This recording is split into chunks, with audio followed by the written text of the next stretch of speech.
Hello guys, in HRI, we are intentional to progress is in the hands of the people. Today I want to comment on something. I want to say something that is very unusual. Very, I'm surprised that I'm going to say this, but for once, this is the very first time since Mr. Lungu spoke. From the very first time that Mr. Lungu spoke, I've had no faith in him whatsoever. I still don't. But for the very first time, I agree with him on something. Completely agree with him for the very first time, and I'm shocked myself. It is a shock to me that I'm agreeing with the president on this issue, and this is with regards to the poverty, the structural poverty of our government. I think he's just seeing it for himself.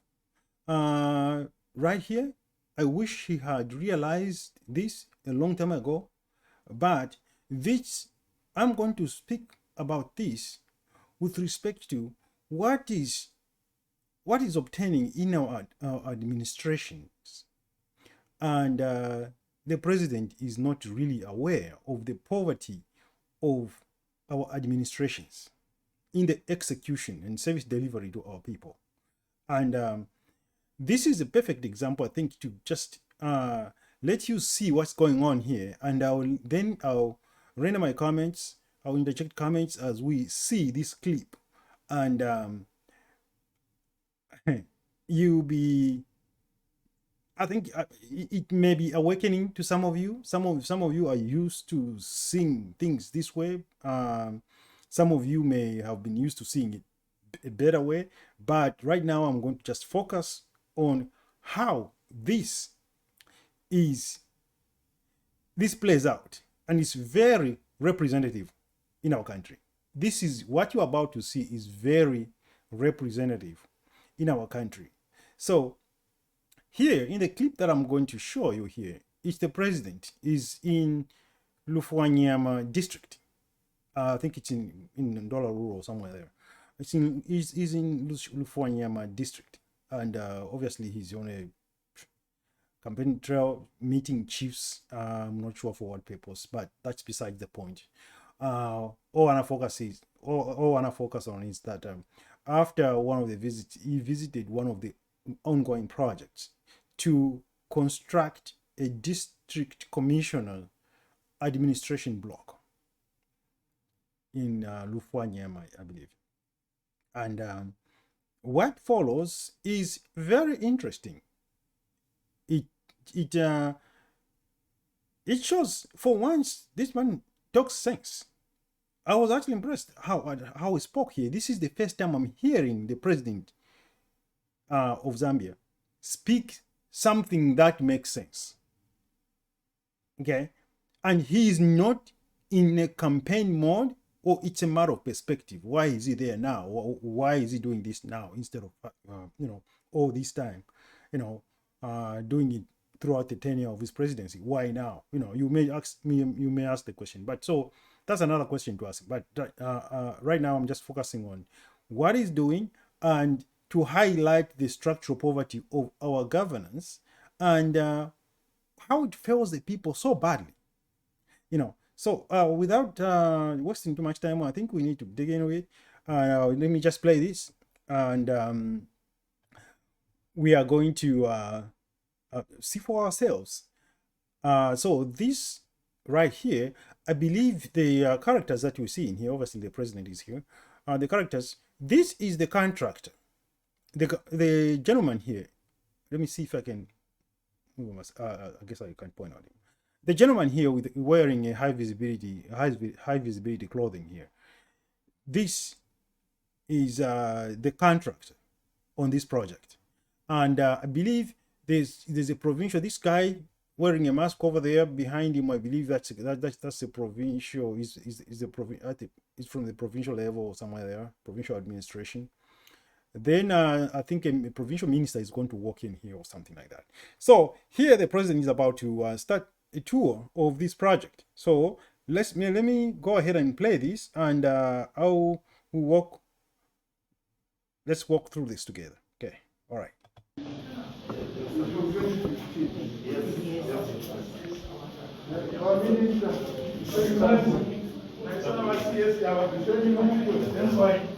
Yeah, he's coming in with a permanent secretary. He's just said to us, "Son of a PS server." All right. This project started in 2015. Yes, yes, sir. And we are very happy with the progress. We are very happy, sir. Okay. It's a point of laughter. The president is actually, you can see him, he's deriding at the fact that this project started in 2015 and this is 2020. And these guys are coming in enthusiastically and they are saying they are very happy with the progress. And he's insisting, Minister, come and tell me. This project started in 2015 and this is 2020. And you are telling me that you are happy with the progress. Yes, sir. Yes, sir. Everybody is, yes, sir. Yes, sir. And they are going to start to justify to the president as to why they are happy with the president. And I want you to see the poverty of let me call it the mediocrity of approach to works in our country. This is the highlight of the mediocrity of execution, the poverty of service delivery, and the poverty of works, the poverty of administration, right here. And I'm singularly surprised at the acuity of the president here. Really, I am quite impressed at the acuity of the president here. And let's continue. I don't want to preempt anything, so let's continue, and I will pause to talk about it. We are happy, Excellency, because literally they are using the money from the equalization fund. And Excellency, if you go to many councils, you find that most of the councils are failing to show anything out of the money. Yes. So for me, Excellency, I'm very happy because they have used the money prudently. Yes. So from 2015 it's been funded by president funding. Yes. Yes. It's funded by means of infrastructure. Yeah, means of infrastructure. But it's equalization fund. No, we want the equalization fund comes from the government. No. No, tell me no. No, you can't administrate we fund our projects through equalization fund, which comes on a monthly basis. So that's what we are using for our roads here, and it's in an advanced stage. But we've never received anything from the council or from the local. You're being paid by who? We're being paid from Lusaka. We started by means of works and supply until it came to means of infrastructure. Even the challenges which we've got is with means of infrastructure in dollars because of our missions of work from the foundation up to where we are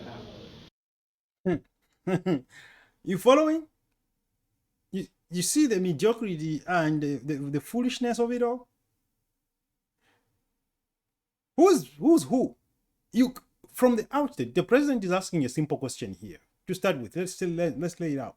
The president is simply asking a simple question here. Who's paying? Where is this money coming from? How is this project being funded? So the question to ask first is, who is overseeing this project? Is it the district council? Is it the central government through the Ministry of Works and Supply and works? I guess it's the Ministry of Supply and Infrastructure.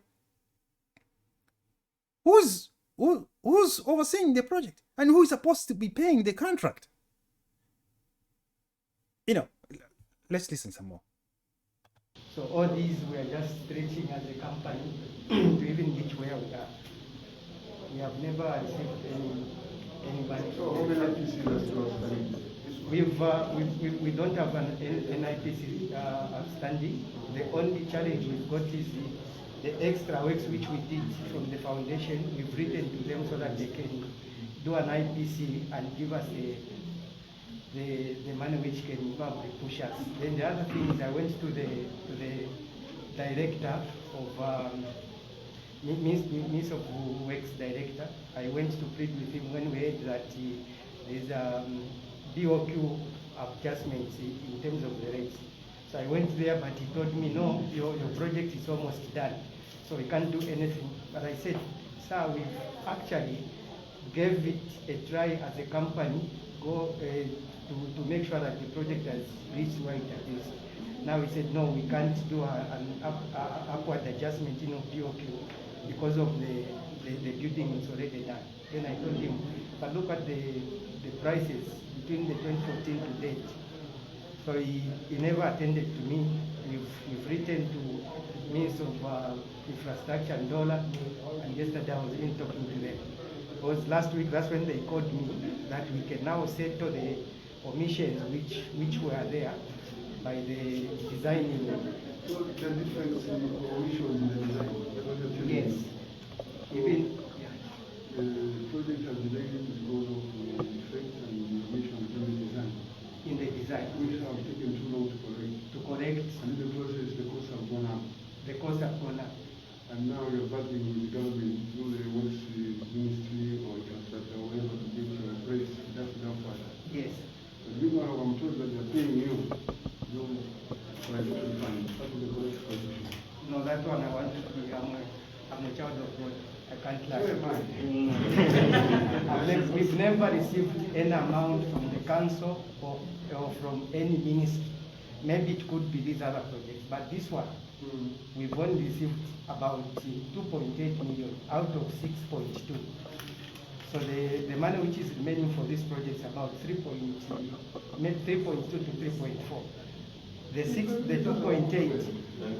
2.8 million was paid through the bank, and it came from the Minister of Infrastructure and Minister of Works and Supply before they separated the two. So those are the payments we have received. The first payment was advance payment. These two were paid out of the works we did. So where does the equalization fund come? No. The equalization fund of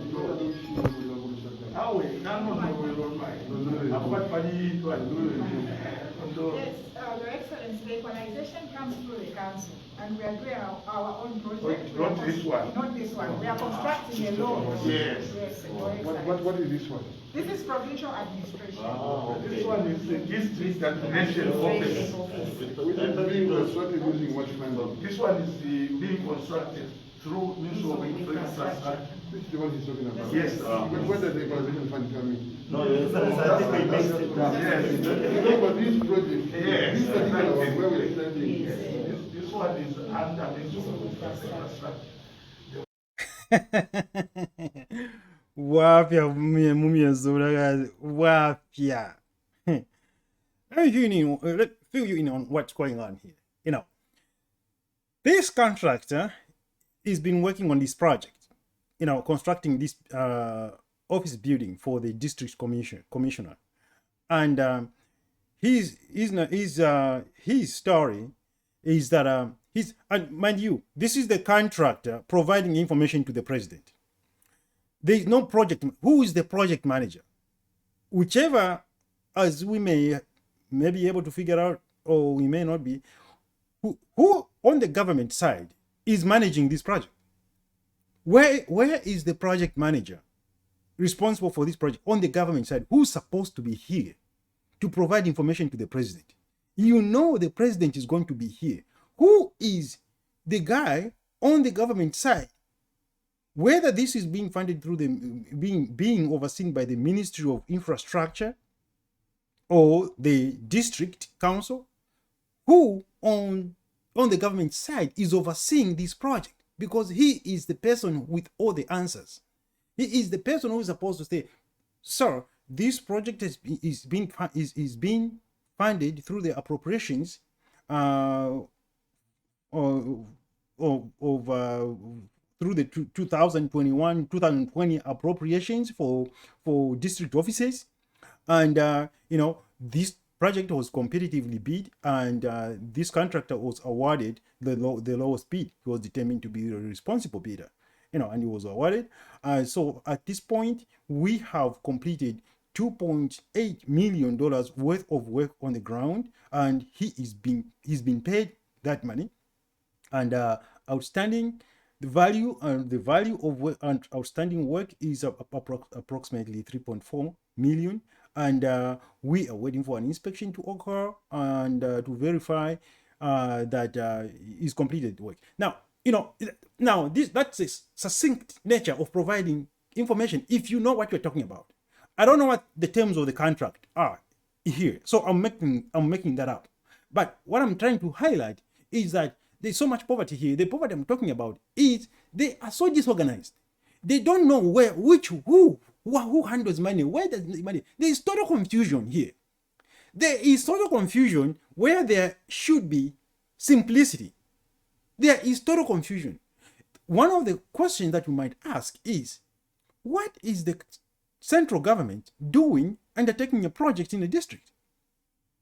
This is the district commissioner's office, and what mandate is the central government undertaking this project on? What authority? The constitution is clear. All works or implementation of government programs. In fact, this is what it says in the constitution. The implementation of government programs is hereby taken to local government. It does not, it will be taken to local government. It says is hereby taken to local government. Local government are responsible for the implementation of all government programs. This contract is supposed to be between the district and the contractor. It is not supposed to be between the Ministry of Infrastructure or Supply and the contractor. The central government has no role in project implementation, in program implementation. This is wrong. This is where this confusion comes from. This is the district is an authority on its own.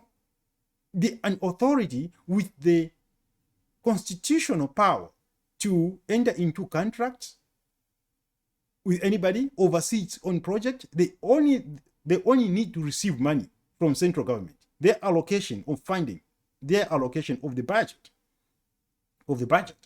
and they would get into all these contracts with the contractors and be able to oversee all these works.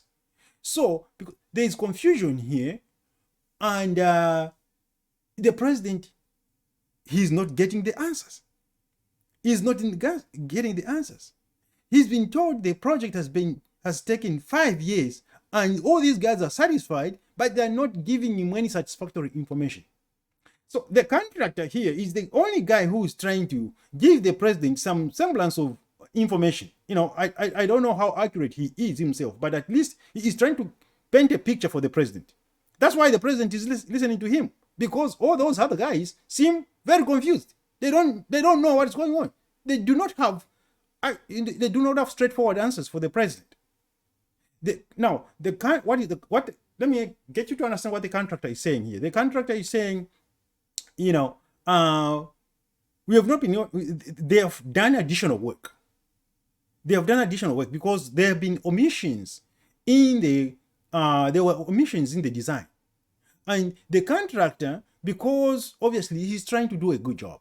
The contractor is trying to do a good job, keep up his good name, so he can continue to bid work and get it and be awarded more work. If he does a bad job or breaches this contract, he puts a blemish on his record, which would get him declared a non-responsible bidder in many jurisdictions around the country, and those are possibilities. That's what can happen if he breaches the contract. So he's trying by all means to keep up his end of the bargain, his end of the contract, so as to make sure that the project is moving. So that's what he was saying.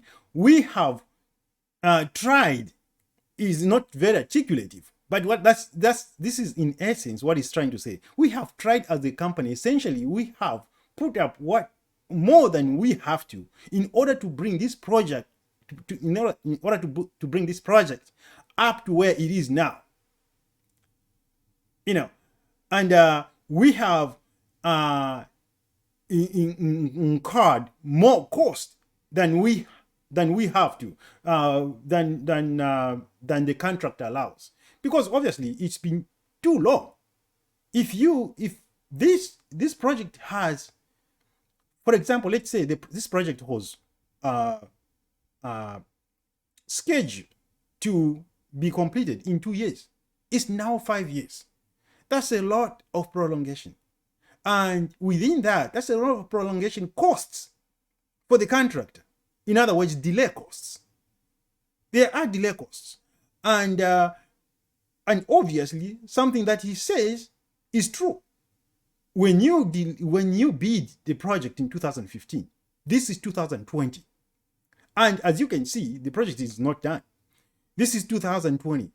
Prices have changed significantly. He bid on prices. His bid in 2015 was based on materials that were costing 20 kwacha. I'm just saying, giving an example. They were costing 20 kwacha. And he figured, okay, if I bid 25 kwacha, right? By the end of the 2 years or for whatever period this project is scheduled for, by the end of that, the materials will be 25 kwacha. So I'll still be able to procure my materials reasonably and still make a profit. It's been 5 years.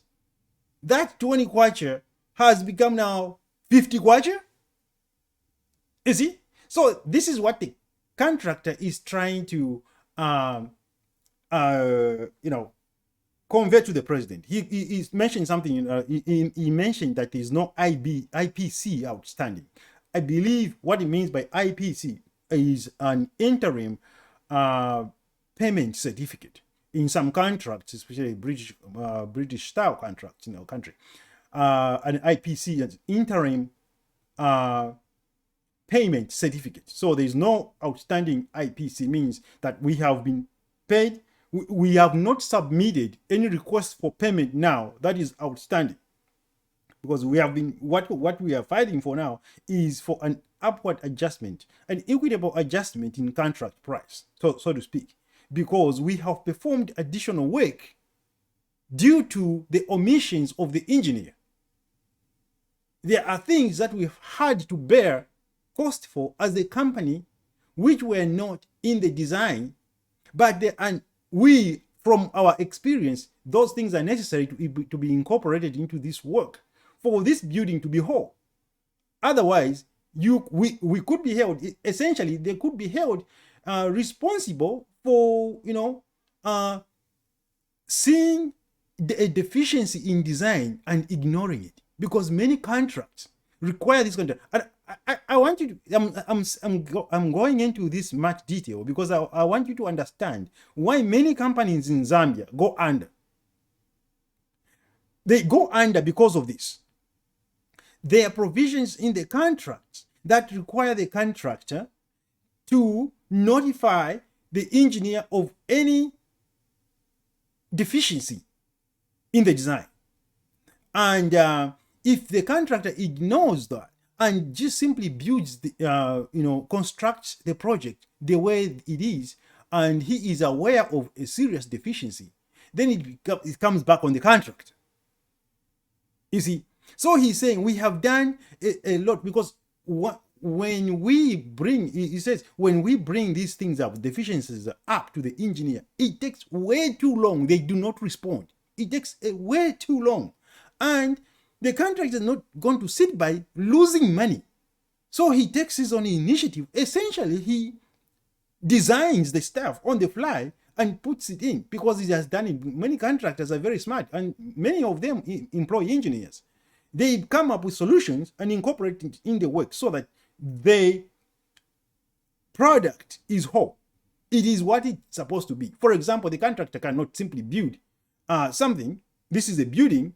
He knows there's supposed to be plumbing for sewer out of this building. And the engineer never showed any plumbing for sewer. Is the contractor going to wait for 6 months for the engineer to get back with corrected plans just to put in sewer line, just to put in, plumbing for sewer line? He's going to put that work in, so he's talking about from the foundation up there, so many omissions that we had to bear cost for. So right now, there's no IPC outstanding IPC means that he is being paid to date. So what it means by an interim payment certificate is simply a mechanism of paying the contractor. Many times it can be based on milestones. If you finish this block over here, sub-unit over here, will pay you this much. If you finish this piece over here, will pay you this much, or something like that. Or it can be based on a simple schedule of values, i.e., the contractor may submit that I want to be paid this way. So if I finish the electrical fittings, I'll finish electrical fittings. He may subdivide his contract price into a schedule of values. He may say, okay, electrical work is worth 75,000. Plumbing work 75,000. Doors 95,000. Foundation slab on grade foundation, 200,000. Roofing 219,000. Things like that, so that wherever he on a monthly basis, he can say, I'll finish 75% of the doors, 75% of the work, like let's say 50% of the work on the doors. And if the doors are worth, 80,000, I can bill for 40,000. Then this is where things must work. This is how things must work. If the contractor says, I'll finish 40% of the doors and I want to be paid 40,000, 50% of the doors are installed in place. This is work complete in place. I want to be paid 40,000. An inspector from the district, a works inspector, a qualified construction inspector must come out, because someone has to be here all the time inspecting the work that the contractor is doing, to make sure that his work is complying with the design documents. The fact that this contractor is saying that we have incorporated all this stuff that was omitted from the design gives me a strong impression that there is no inspector from the district looking out for the public interest. Do you understand where I'm going with this? This is about protecting the interests of the public. The contractor here, his interest is the bottom line of his company. Where is the individual here who is supposed to be protecting the interests of the public? Let's continue. One equalization So you are is where we're going. Okay, From here. Where we are going is because we are here. Yes. I'm saying it's in order for a project like this to take 2015 to 2020, a project like this one. You want to do an engineering? No. But naturally, what was the timeline in which we would have finished this project? It was 1 year, 2.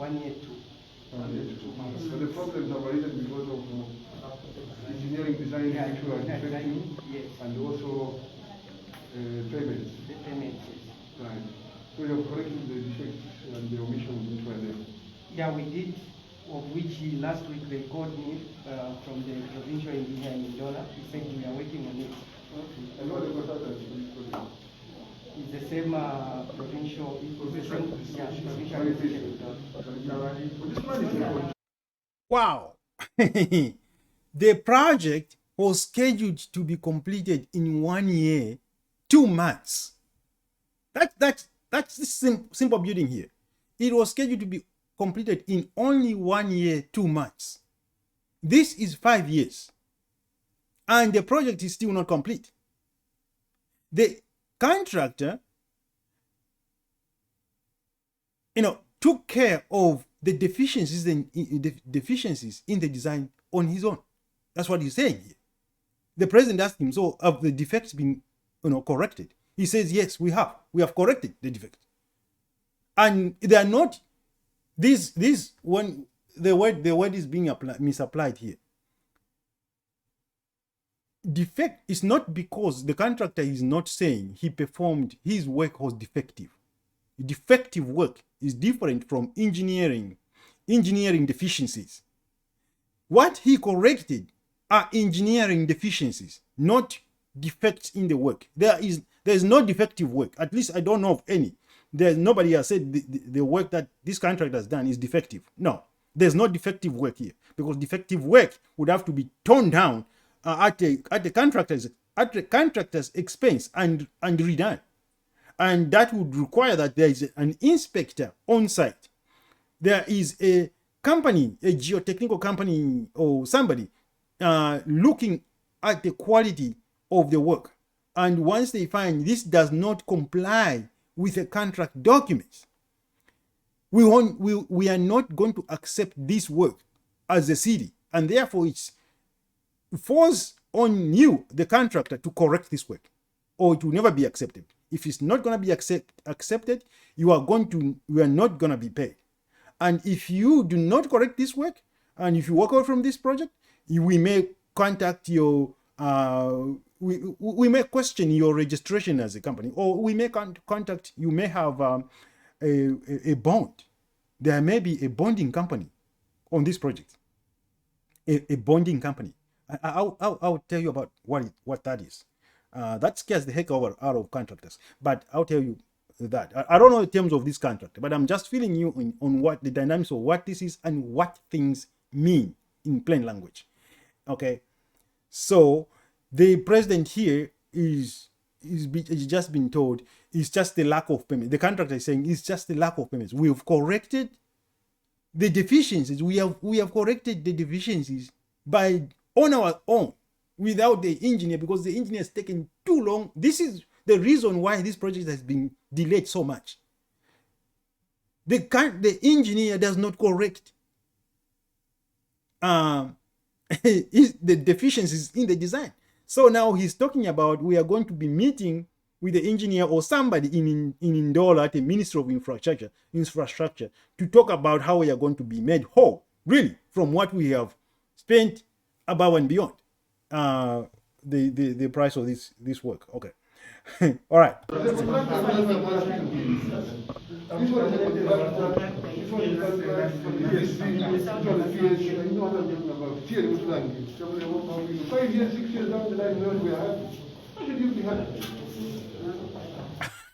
Yeah, I agree with the president. This is interesting. Actually, I find this very interesting, because he put the puzzle very well by himself to kind of get a picture of what's going on. He asked the pertinent questions to the contractor, and he said, okay, you have deficiencies. You're selling defects, but they're not defects. So you have defects in the engineering. He said, yes, sir. So have you corrected the deficiencies? The contractor says, we have. The contractor has corrected the deficiencies on behalf of the engineer by making sure that those deficiencies are not in the work that is performed. You understand? So essentially, he's engineered it himself. He had to incorporate necessary components of that work in there, even if they are not on the engineering plans, which technically is non-compliant work. But if he did not do that, if he never did that, he would be held responsible, because you cannot build something and then it's lacking piping in the foundation necessary. For example, it's lacking sewer piping out of the foundation. What does that mean? It means when the building is complete and ready for occupancy, if we have a sane district with appropriate inspectors and all that stuff, it would never be certified for occupancy. It would never be occupied for occupancy. And at that point, what would it take to rectify that situation? It would mean that you would have to break up the concrete foundation. That would be a mess. That would be a mess that would take, by these standards, would take a couple more years. So here is what we're dealing with here. So the president here now is frustrated. He said, I can't believe it. You are telling me this project has lasted 5 years instead from 1.2 from, let me just say, from 14 months. It's 1 year, 2 months. It's 14 months. 14 months to 5 years. You are telling me you are happy. Let's go. Is he frustrated? And I really like what he's doing here. I like what he's doing here. I just wish he was doing this more.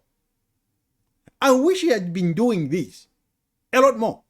You could say, okay, this is because right here, he's not looking at who is a PF, he's not looking at who's a UPND. That contractor has no label on it, whether it's UPND or UPP or UPPZ or PF.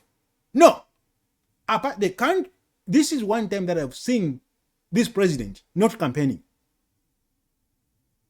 He doesn't have a hand in the air. Power, PF. Here, this is how you do your work. I don't think that the president is always supposed, it should be the inspector on all these projects. No, sometimes, now, it does show an interest in what is happening in the country under your administration to once in a while do something like this. Absolutely. Absolutely. It does. It raises the people's faith in you. Not that this one thing is very redeeming. It's not very redeeming, but I completely agree with what he's doing here. The question is asking, and his perception of the situation is beginning to see the baloney behind these administrators. They are feeding him crap. And the only sensible guy, the only sensible party here that is coming out to be a little bit sensible here is the contract. But the president, I am impressed. He's not falling for the baloney that is being fed to him by this minister and these administrators. So here he's saying, Tieni Munangi, what has taken 5 years instead of 14 months.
You are designing a place, you know that it will house the additional commitment office, and ordinarily it should house the bathroom facilities and extensions in the department of community room and so on. But don't do that. No matter what, we are starting with architectural design and engineering. Terrible. All the time in our project, it escalates. From 2 million to 10 million. Don't be overlay, what kind of profession is this?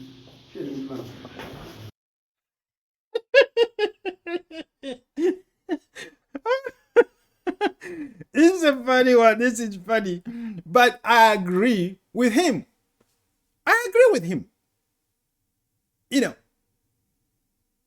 The omissions. They just talked about significant omissions here. They made additions to the design, to the building, to accommodate more bathrooms and stuff like that. You know, they didn't think through how many people are going to be here, how many bathrooms, what's the ratio of number of bathrooms to the people that will be occupying number of people occupying this room, the maximum occupancy of this building. What is that? What is the ratio of the bathroom to that number? They never thought of it. So they are now putting additions in there. And I have to let you know that, you know, that is the responsibility of the engineer. The scope of work comes from the government, whichever in this case, you know, ridiculously, it's a central government. You know, overseeing this project is under the central government, which it should never be by the Zambian constitution. But that's where the scope of work comes from. So, the engineer, where the president is, they added this wing so they could accommodate more toilets and bathrooms and stuff like that in here.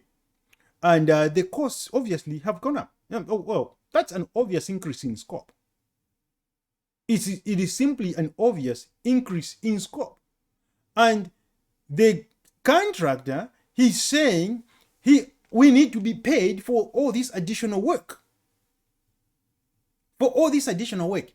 Besides that, all the additional work, the first, here is what the contractor is asking to be paid for. He's not very articulate, but I understand exactly what he's saying. He is saying they have increased the scope of the work because they've added all these bathrooms and all that stuff and toilets, things that they didn't consider. They did not consider these to be necessary. They're adding them now. After now realizing, wow, there'll be so many people in here, we need more toilets. So they have increased the scope of work. That's the city. The city increases the scope of work. And the engineer obviously made a boo-boo. He said, we need bathrooms. You know, talks to the city, the government, we need bathrooms. Oh, okay, we need bathrooms. They're adding them. They're putting it on the contractor to put them in there. But they're refusing to increase the contract price, which is ridiculous. It's unheard of. This increase in scope of work is originated by the government. The government is the one that had the consultant engineer to do this. So if the scope of work increases, you have to pay the contractor. In fact, to effect an increase, if this is being done with any scintilla of sanity, the increase in the scope of work is supposed to be effected in this manner. The government is supposed to send a request for proposal for the additional work to the contractor. They are supposed to send a request for proposals. But it appears here that this is just being done, like the contractor putting more stuff here, or putting more stuff. Somebody maybe, I don't know, it looks like it's being done very shady, very unorganized. He's supposed to be, because when the contractor, well, how am I deducing this? You might say, oh, you're talking too much. No, I am not. You must listen very carefully to what the contractor is saying. The contractor says they have refused to increase the contract price. They have refused to provide us an upward adjustment. They have refused to provide us an equitable adjustment in contract price. You see? Because if they had issued the contractor a request for proposals, it means that a request for proposal means give us the price. Here are additional documents. Here is an addendum to the scope of work. Give us a price in order for you to do this additional work. You see? And then the contractor would submit a proposal for that work. It's going to cost you 5.2 million or 2.2 million. You know, then they will review it. And then they review it and say, does it look reasonable? Yeah, okay. If it looks okay, it looks reasonable. Approved. Here is a work change directive or a directive or whatever you call it under the contract, under the terms of those contracts. There's an authorization to proceed with the work from the engineer, i.e., you will be paid for it. Or a work change directive would establish a pre-agreement that we are going to effect a change order. In fact, a change order may be effected at that time to change the terms of the contract to incorporate an additional 2.2 million, whatever the price is for that. That's how it works. You know, you can't leave the contractor hanging, because the problem that I see here is this contractor, he's struggling with cash flow. If you leave the contractor, you need to be paying the contractor on time. You need to be, if you have only paid the contractor 2.8 million, this project looks pretty advanced now. It's taken 5 years, but it looks pretty advanced now. It should have been paid a lot more than $2.8 million by now. If you're not paying him, like the president has noted in here and the contractors has agreed, if you are not paying the contractor, you are starving his cash flow. If you are starving his cash flow, he's struggling. He's working under strain. He's working under strain, which means he is not really, that this project ties him down that to the extent that he cannot bid on other projects, because if he bids on other projects, he does not have any money any cash flow to keep those to take care of the cost of doing business. You understand what I'm saying? So he's stuck on this one project, waiting to be paid on this one project. You know, he said he was paid upfront costs. What are upfront costs? He said he was paid an advance cost. Essentially, what he means by advance here, let me explain it. By advance cost, he was paid an advance, then he was paid 2 additional payments based on the work completed in place. That's what he said. He's not very articulate. He was saying we were paid out of the works. No. He was paid 2 additional payments based on the work completed in place. The advance payment is talking about the upfront cost at mobilization for his bonds. If he has to buy insurance, he has to have a liability insurance for working on there. If somebody dies on this project and all that stuff, he has to have insurance. He has to have some kind of builder's risk insurance on the project. You know, all those things. So this is how it works here. So the president here is not having it. He's not having this baloney, and I'm quite impressed. Let's listen some more. Timule mfoko nensoni.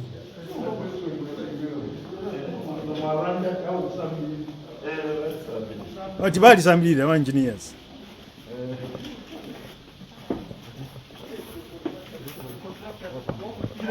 Allez, bah chaud, bye.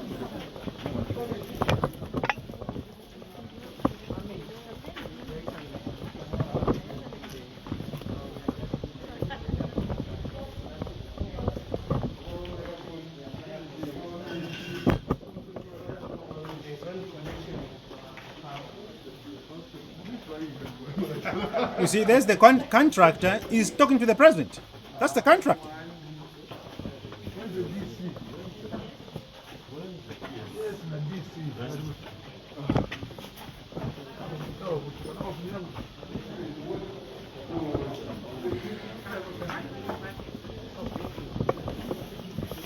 You see, this is far from completion. It's 5 years now. It may go up to 6 or 7 years at this rate. Look.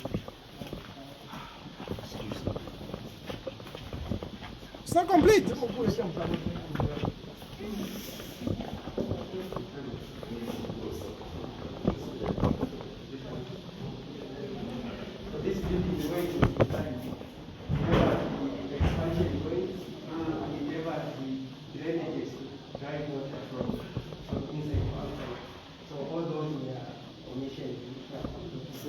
Listen.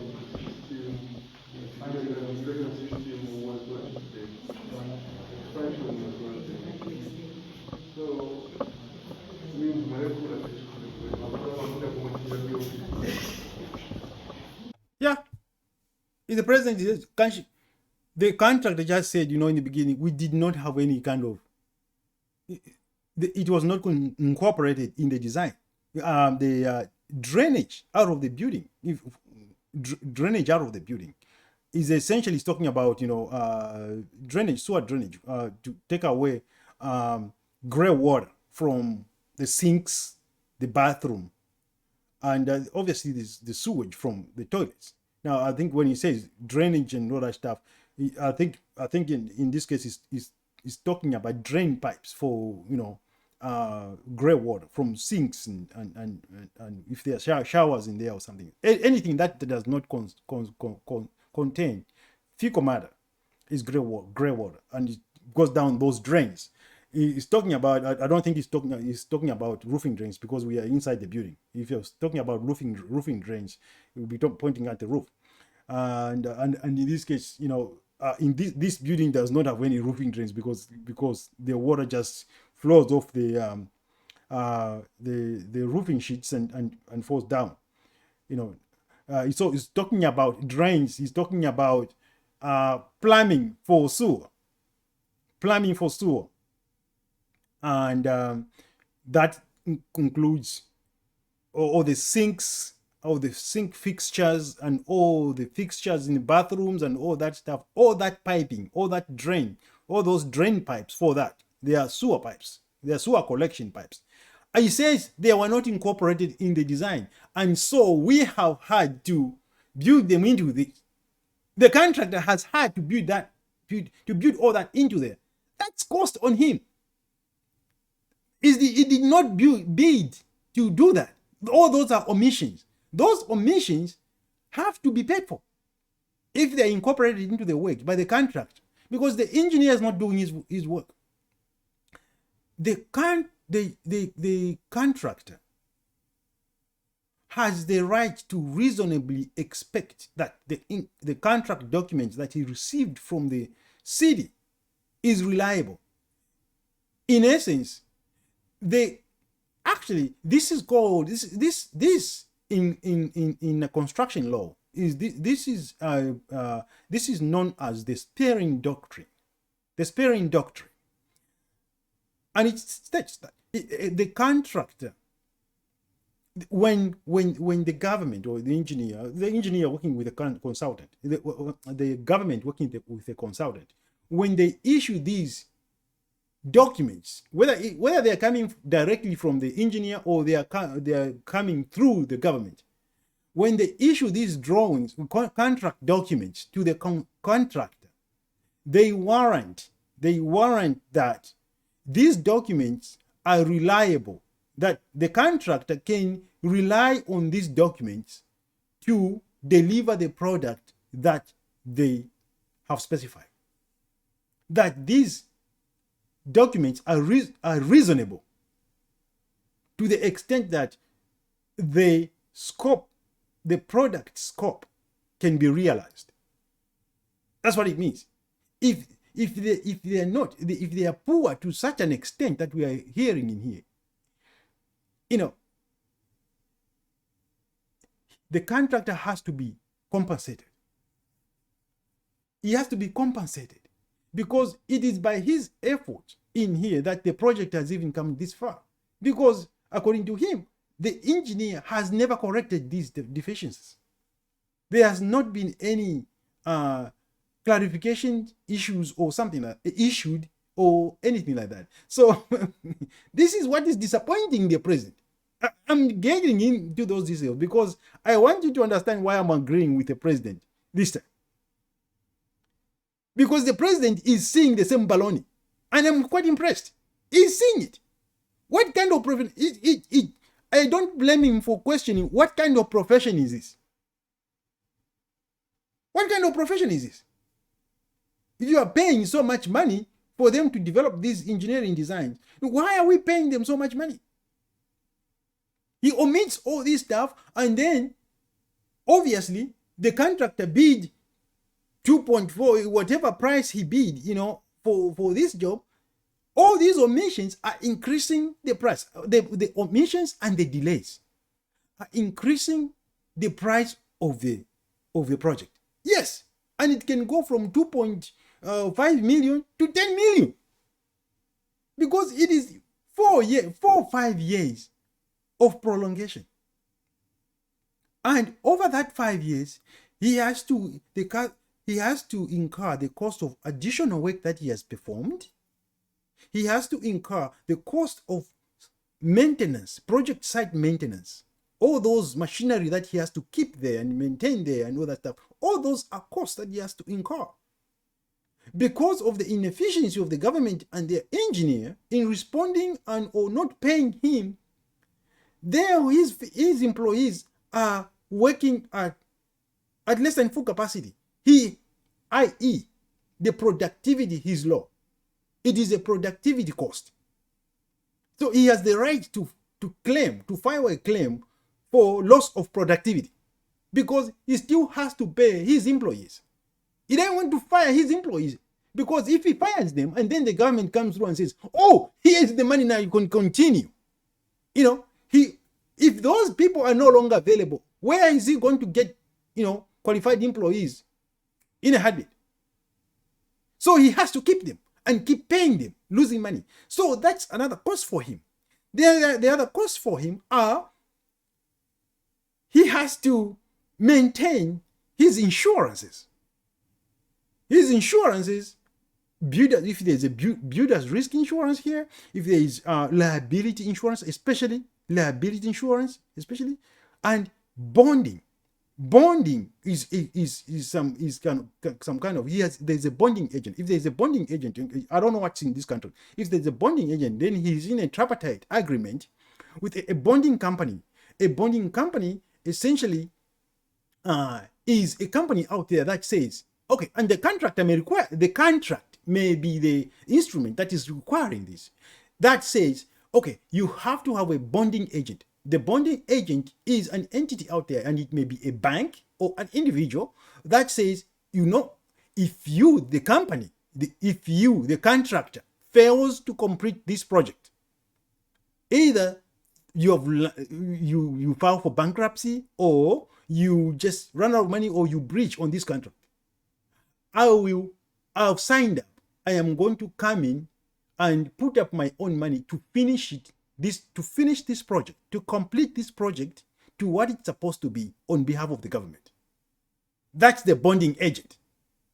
And essentially, if that happens, that bonding agent comes in and subrogates the rights of the owner and the rights of the contractor. And he assumes full rights of recovery. He assumes full rights of recovery on whatever he spends. If the contractor is still sound, he can file a lawsuit against the contractor to get back what he spends to complete the project. Or whatever rights there are there against, whatever claims there are against the owner, the bonding agent will subrogate the rights of the contractor to get all that money or get the upward adjustment in price. So the contractor may also be that. The cost for that, to maintain that relationship, to maintain that insurance, also has to be extended by 4 years. So I want you to understand what contractors have to go through and why they are likely to go underground in our country. If the government keeps pushing them, not paying the contractor, they can't sustain their business. They are in the business. They can't sustain these things. This is poor management. And the only reason that is this is happening, this is what you have to think about when you think about a country being run efficiently. Because there's somebody in the ministry there who has self-interest. They don't want to pay the contractor his due additional compensation because they are telling him because the building is already done. Well, it's already up there, almost done, because the contractor has spent his own money to bring it up there. So there's somebody now over there said, "Whoa, why are you asking us for this money? The building is already done." He's not willing to look at what the contractor is claiming. Let's review the contract lines. Let's sit down with the engineers, the contract. Yeah, the contractor is due this money. He's not interested. He is willing to send to get rid of the contractor, go to the dogs, and eat the money. Eat the remainder of the money. Pocket the money. That's what's going on here. This is how corruption works. They try to walk over the contract. So let's listen to the president a little more here, and I will end this in a short while here.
Can I skip the? Let me see if I can skip ahead. Okay.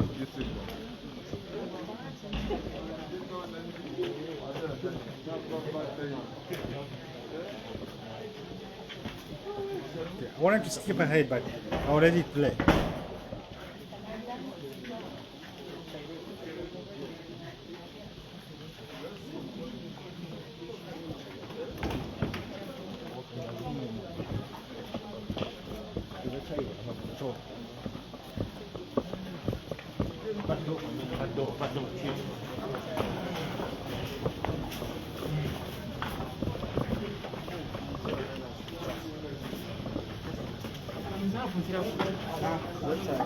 Good morning, Your Excellency. Your comment after visiting this project.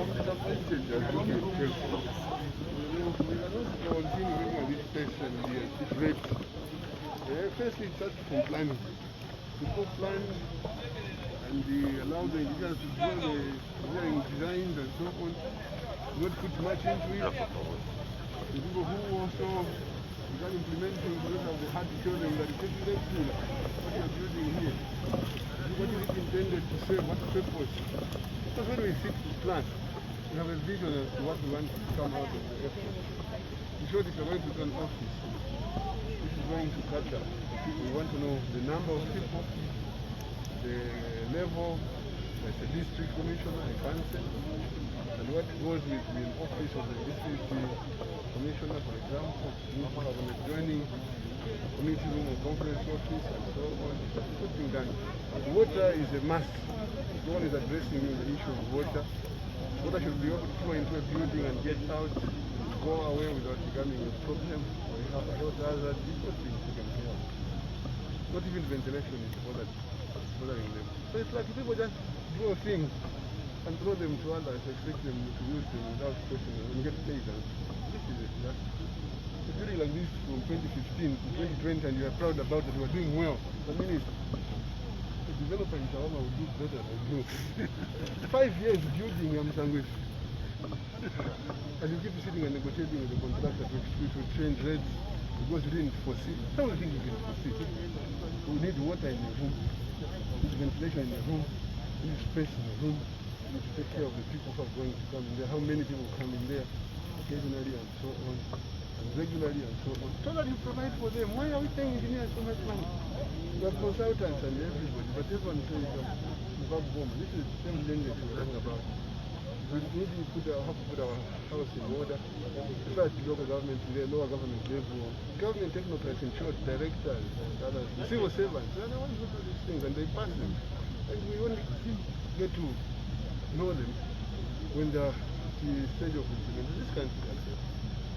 If we're going to do this every 5, 6 years, one building like this, how many centuries do we need to be empowered to change land? We're in a hurry to change the country. Resources are there, but let's apply them to the needy areas properly. So, if you feel that I will do it.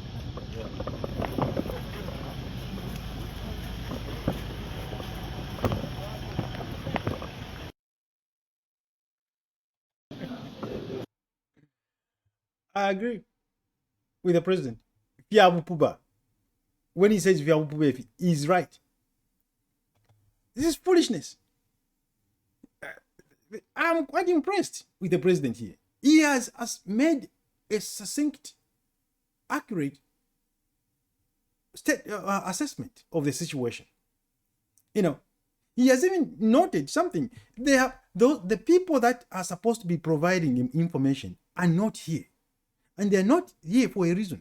He mentioned where the technocrats, the directors, and all that. There must where is some kind of director of construction? Where is some kind of project manager or something? All those are not there, and they are being paid money to handle these things. They are not here to provide the president that information. You know, it's unbelievable. It's unbelievable. And it's true. How many centuries would you have to be in power to bring the country to where it should be? If you are spending 5, 6 years on a tiny project like that, a tiny project like that is taking 5 years, 6 years. As you can see, it's far from over. It's far from over. You have omissions after omission after omission. I don't. Guys, if our engineering capacity in Zambia is so poor, I'm just saying, if this is the level of engineering, if this is the quality of the engineering that we're engaging in, you know, or attitude to engineering that we are taking, when are we going to get to a level where we can design a high-rise building? Seriously, if this is what we're dealing with from an engineering, in the engineering circles of our country, when are we going to get to a level where we can build a high-rise building with the complexities that goes with it? Right now, this building is just a bare basic building. It's a bare basic building, Zambian architecture, typical Zambian architecture, very basic. There's no heating, ventilation, and air conditioning in this building. I don't see any, at least I don't see any sign that, any indication that there is. There's no heating, a central air conditioning system, an HVAC, a heating, ventilation, and air conditioning. There's nothing in here. You can see it from the roof structures and all that stuff. It's not there. It's not complex. It's a very basic building. Very basic. If you have such omissions, such poverty of engineering, such mistakes, those are immense mistakes to make on such a basic buildings, and on things that are basic to any building. You supply the building with water, you have to take it out. Then you omit the plumbing for sewer. You know,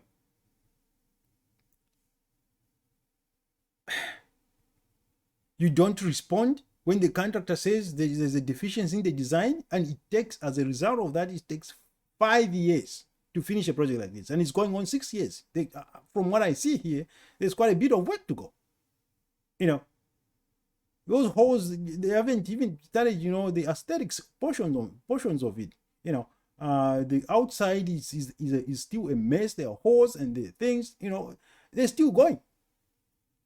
This building could be done in 8 months. Here, notice, proceed with the building. You know, boom, boom, boom, boom, boom. It can be done in 8 months. A building like this, in other countries, is 8 months is done. I mean, there's nothing to this. There is nothing to this building. There's nothing to this building. There are no standby generators to consider. There is no complex electrical systems to the building. There's nothing. There's really nothing to the building. There's no special foundation here or whereby you are saying, well, we have to drive some powers to support the thing. Or there's nothing. There's really nothing to this, and it's taking 5 years.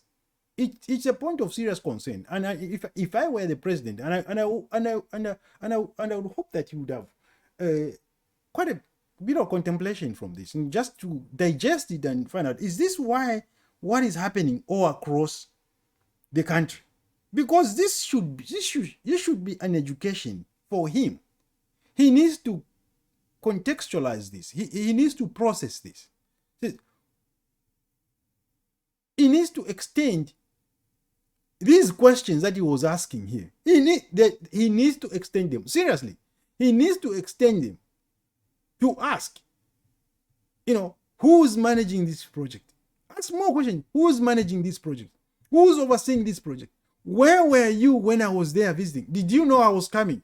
Yes, sir. Where were you? I had all these questions and you didn't ask. Why haven't you paid the contract?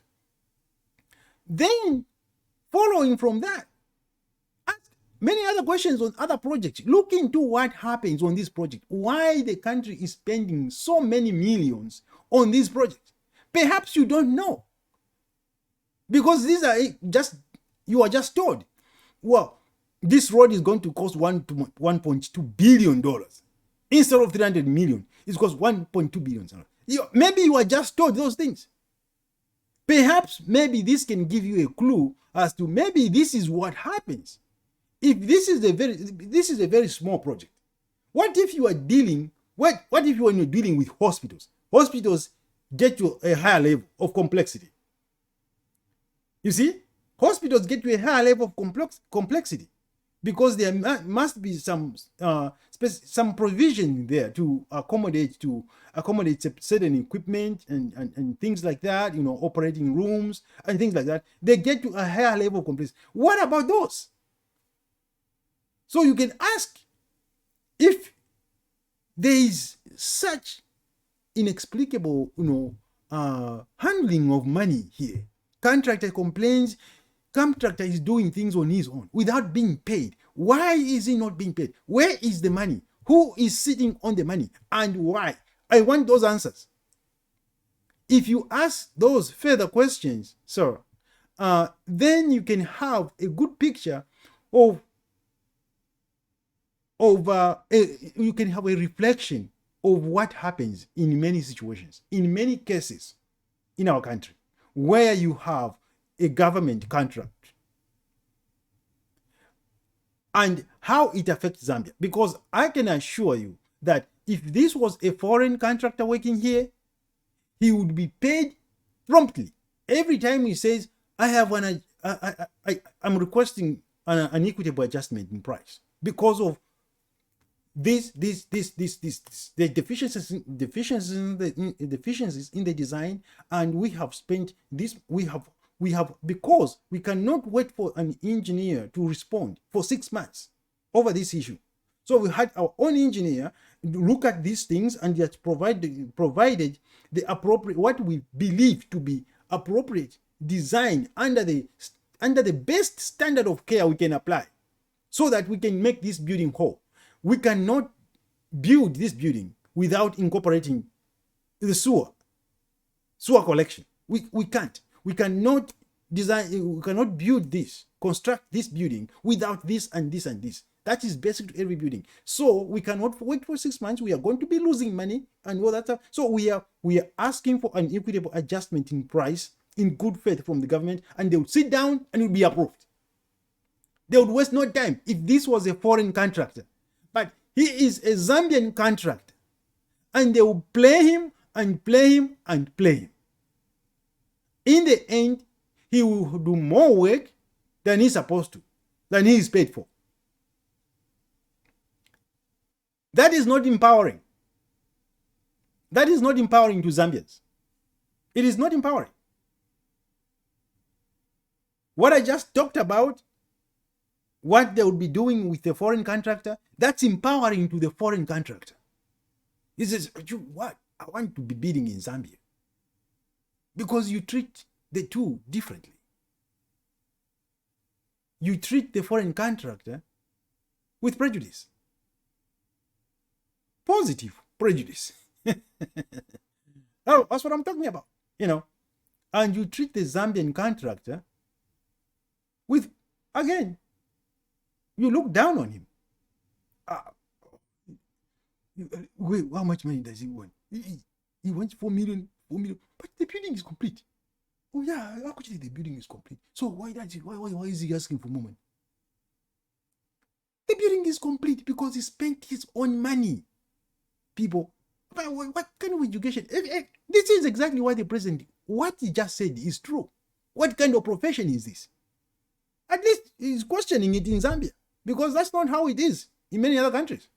That's what, if it were like that in other countries, they would not be developed countries. We have to, I'm using the President Lungu's words. And this is shocking to me. I'm using his words because they are correct. We have to get our house in order. That's what he said. We have to get our house in order. We have district directors, we have district and so on. So these are the technocrats that are supposed to be looking at this. And he is correct. They're supposed to summon the engineer. Engineer, come on here. What happened here to this design? Oh, this and this and this. No, this is not right. No, you guys, in fact, during design, these people in the government, they're supposed to have engineers in there reviewing the plans as they are being developed by the contractor. In fact, reviewing all the contract documents. That includes the construction drawing themselves and the contract specifications. They're supposed to be reviewing all those. Oh, no, engineer. Okay, I think we want this to be this way, because we plan our use for this building is this and this and this. The scope comes from the government, whoever is doing it. We want it this way and this one, this one, this one. And then the consultant submits a plan for another plan for review, maybe at 60% design, so to speak, or 75% design. Okay, here is our document now. This is the 75% stage. Please review and give us your comments. Then they review. Oh, okay, I think there's a mistake here. Look into this and do that. Oh, why is this? Why are we using such a bigger pipe here than can't we use a smaller pipe and things like that? They are questioning all those things there, and they are questioning the scope of work. They are engineers. They should know what they're doing also. Why are we using a 10-inch pipe here instead of using a 4-inch pipe? Why are we using, engineer, why are we proposing that we use ductile iron or steel pipe in here for collection of sewer out of the building, for sewer plumbing, instead of simply using PVC? You ask those questions. That's what the engineer at the city is, because you're looking at cost. It will be excessive cost to be using steel pipes for plumbing, for sewer, when you can use plastic. Those things. That's what the president means. Those technocrats are there for that reason, to make sure that the implementation and the execution of such projects is efficient and beneficial. They have to look at the interest of the public. They have to safeguard the interest of the public. The contractor is doing a pretty good job here, but his job is to safeguard his bottom line. His company must make a profit. Right now, I'll say good luck to him, because I am not sure that he's doing very well. I don't know, guys. Anyway, I just wanted to share that with you and tell you that, for once, since this man became president, I agree with what he's saying here, and because this is a reflection of a lot of things in our country, and we need to be serious on how we do things. We have to get our ducks in a row. We have to be organized. We have to know who's who doing the project. We can't have contractors not knowing who's doing it. This is total confusion. Total confusion, and total confusion is where money gets lost. It gets lost and it's never accounted for. Who is accountable here? Who is accountable? You see? Who is accountable here? Who is accounting for all that money to make sure that it goes to what it's supposed to do? Who is accounting for it? And if there's money left over, who's responsible to make sure that it reverts to the fund where it came from, out of which it was appropriated? Who is responsible? Who is accountable to make sure that that money that is left over, if there's money left over, it retains to the fund where it came from? Because every indication here shows that somebody does not want to pay out all the money because they want something left for their pocket. Not to send it back, not to act economically in the interest of the public, not to make sure that that money returns to the fund out of which it was appropriated. No. So I hope that the president would take this, would not end here to say Fiabupubefi, because Fiabupuba, it's very true. I would expect the president to go further than this, to look into this. Seriously. If he doesn't look into this, then this visit was for nothing. Mr. President, if this visit is to mean anything, I would request that you look into this further, because this is not how things should be happening in our country. They just should not be happening this way. We can't have this confusion. These things can be very streamlined, and the more streamlined they are, the more efficient they are, and the better accountability we can have on behalf of the Zambian people. And the more the Zambian people can benefit from the expenditure of funds from government. Anyway, guys, NSI here, we are in Tanshibantu. Progress is in the hands of the people. Is progress or not? I'll leave that to your judgment.